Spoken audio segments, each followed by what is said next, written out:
set out to do this project, we wanted to create something that was really timeless. Even though the house has a traditional history to it, it's sort of like 1930s, 1920s. All the moldings and everything were sort of historic in a really pared back way, which was really big in the 30s. So we wanted to set out and kind of bridge modern with historic. One way we kind of did this was we didn't want to sort of start tearing down walls and opening up the space. We thought, let's keep somewhat of an original floor plan and make it work for her lifestyle. Our firm, 31 Westgate, did the layout for the whole house and all the renderings and all the plans, which included the kitchen.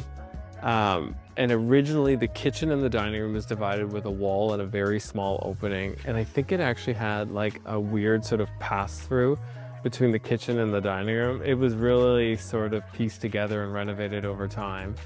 And that was the one place where we felt like we needed no divide, because we wanted to have that dining grouping for her to host dinners with friends and family, but also have a really good workflow in the kitchen. When you have somewhat of an open concept where you see from the dining room the kitchen, you don't really want all the appliances to show off like a traditional kitchen. So doing the like higher end appliances that are integrated doesn't make you feel like you're dining in a regular kitchen.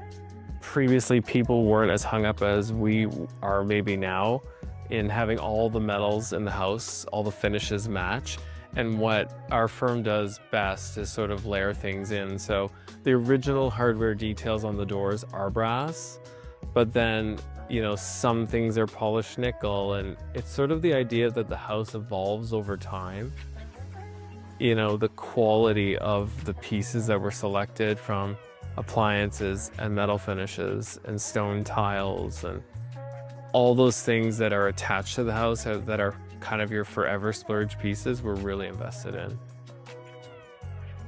What we do as a company is that we have our retail showroom, but then we also have our interior design firm and renovation. And so, you know, some things you could see in the showroom, but we really have so much access to so many different lines that we were able to curate when we do a renovation on a scale. You're able to curate so many different things like the door hardware, cabinet hardware, lighting, hooks, like all those little details.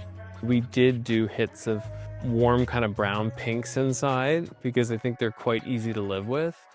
They're not sort of like true pinks. They have a real neutral quality to them.